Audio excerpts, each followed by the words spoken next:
Hello, and we're already on day 3, so I hope everyone's rolling along. I just wanted to add on a little bit to what I was saying yesterday about reflecting. Even if you don't accomplish your goal, your intention for that day, it's okay. Reflect on that. Reflect on how you didn't remember it, or realize that that's you actually neglecting yourself. So this whole thing is actually self-care in a way, and in my opinion, in the most profound way. But see how much you don't think about yourself, and that's the problem. That's the problem we're trying to fix. So never beat yourself up, never judge, never be mad at yourself, never be disappointed in yourself. Always, always, always give yourself grace. If you give grace to anyone else, give 100 times more than that to yourself, because we are our worst critics. We judge ourselves harsher than we judge anyone else, but we haven't noticed it. So, yeah, I'll just continue with yesterday. So the happiness list, I was going to tell you a story about Blue, but then I thought I did write about it, so I looked at phase 2 homework. Guess what? I told the story in there. So I'm not going to tell it to you. If you want to go ahead and jump forward and look at it, you may, but it's not going to hurt anything to read the whole book right now if you feel excited about it. But try to stay focused on what we're doing each day, because part of what we're trying to learn to do is to be in the present moment. There is no other time that exists except this moment right now. Yesterday already happened. Tomorrow hasn't happened yet.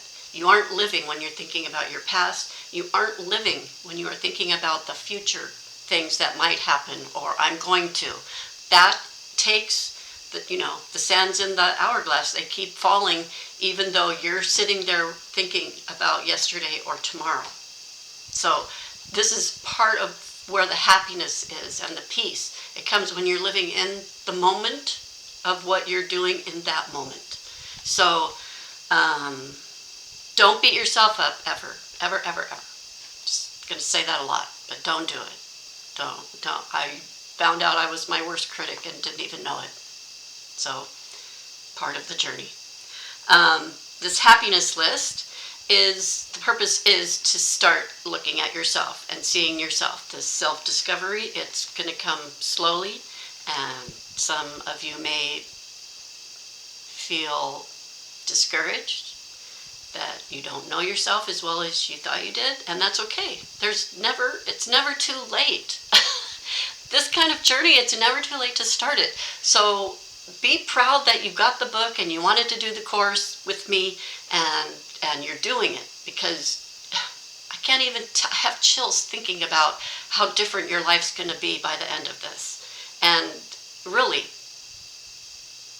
feel that within me. I'm sending you that feeling of hope, that whatever you're hoping for, you are going to get it. So just keep the hope alive, that light at the end of the tunnel. You're on your way there.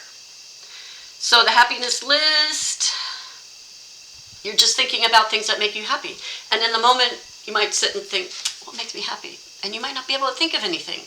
That's how I was in the beginning. I was like, oh no, doing things for others makes me happy. But that doesn't count. That's not doing something for yourself to make yourself happy. That's doing something for someone else. And it's okay that it makes you happy, but it can't be the self-care that you need. So I discovered in real time. So I'd be doing something and be like, oh, I'm really enjoying this. Let me go write that down. That's something I enjoy. That makes me happy. Okay? Knitting. I've been knitting since I was 10 years old. And so I wasn't thinking of it right away, like, oh, I love to knit. But I actually do love to knit. It's a very meditative time for me. It clears my mind. It's calming. It's soothing. It's nostalgic.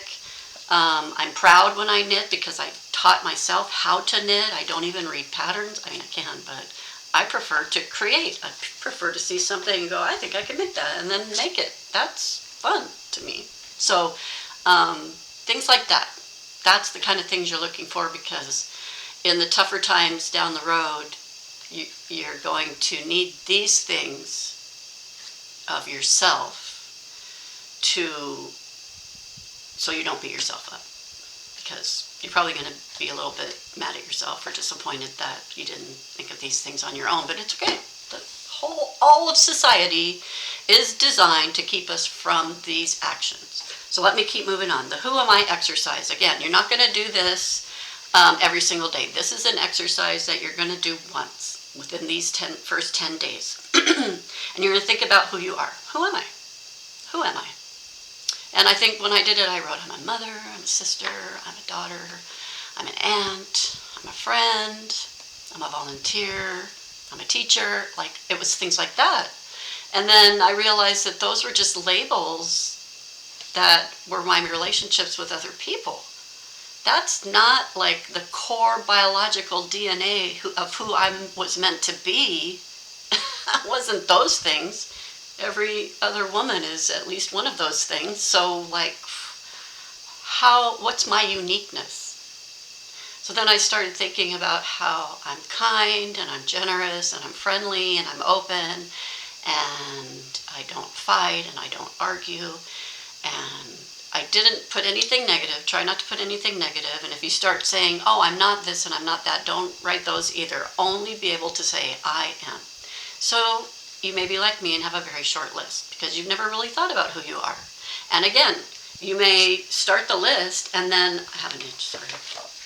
I think within your day-to-day life, you may think of other things.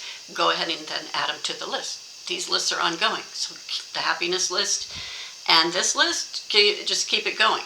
But realize that so much of our identity is rolled up into those labels. Again, that's society trying to keep us boxed up into that and not expanding our energy outward to become other things. So this is what we're breaking out of. So don't be discouraged if you're not happy with your list. If you can only write one good thing that you are or that you know of that you are, you can ask a loved one, what am I? Who am I? What kind of person am I? What do you think of me? What is your opinion? If you had to describe me, how would you describe me? Not physically, like as a person. So that could be a good place to start, because as you start hearing someone else's opinion of you, you might be like, oh, that's the impression I give? Okay, it's not really who I am. I'm really this. So it's okay. It's okay. However you get to it, just start a list and you'll keep adding to that list. And then it says reflection. Yes, I put at the end of the book a section called reflection, and I want you to go. Hopefully you saw it already and you did it before day one, but if you haven't, today or tomorrow at the latest, go and write how you felt before you started the program. Why did you buy the book? Or why did you want the book? And why did you want to do the online course? You have reasons within you. You may only have one really big reason, but you in some way had a feeling of something and thought this would help. So what is it? What was your current state of being before day one, before reading any words from the book? What was your state of being? Were you happy? Were you okay? Were you just neutral? Like, whatever. Were you devastated? Were you depressed? Were you whatever? I want you to write that down, because at the end of the 30 days, you're going to then write how you feel, and you're going to see the growth.